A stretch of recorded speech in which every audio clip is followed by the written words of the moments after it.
नमस्कार. सातारा तालुक्यामध्ये परळी खोऱ्यामध्ये डोंगर उतारावर आलवडी नावाचं गाव आहे. या आलवडी गावामध्ये सद्यस्थितीमध्ये 90-92 लोक राहत आहेत.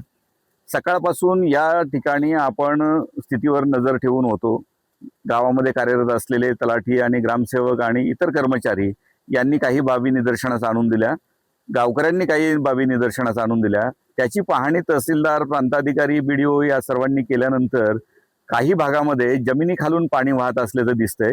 काही भागामध्ये छोटी लँडस्लाईड झाल्याचे निदर्शनास आलेलं आहे आणि काही घरांना तडे गेल्याचं दिसतंय.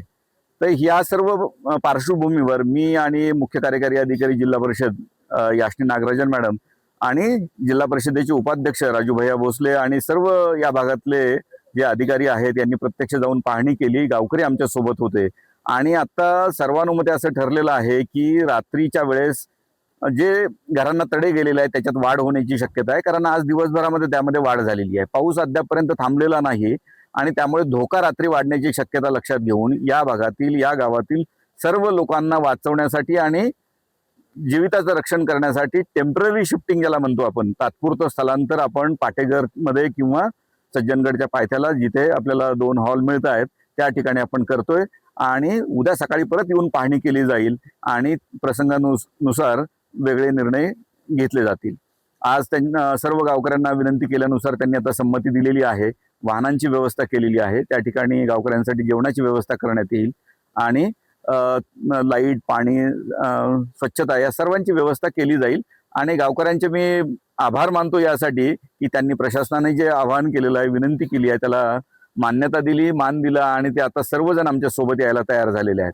साधारणतः किती भाग जो आहे तो धोकादायक स्थितीत आहे? नाही, आता जे पाहिलंय ना आपण त्याच्यामध्ये गावाच्या दक्षिणेच्या बाजूला सकाळी एक छोटी लँडस्लाईड झालेली आहे. त्या ठिकाणी प्रवाहाने मार्ग बदललेला दिसतोय.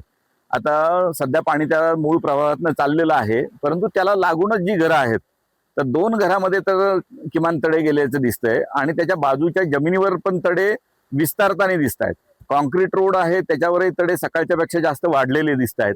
आणि आता आपण ज्या ठिकाणी उभे आहोत त्याच्या पाठीमागच्या बाजूला जो गावाचा सर्वात खालचा भाग आहे त्या ठिकाणी गावाच्या खालून पाणी येताना दिसतंय.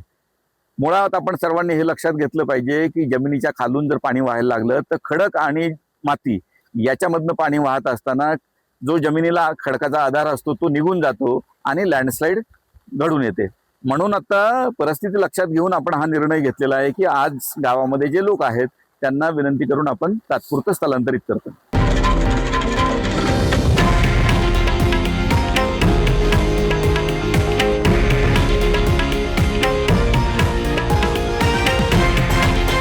हे आहे देशातील नंबर 1 न्यूज नेटवर्क आणि आपण पाहत आहात TV9 मराठी, एकमेव.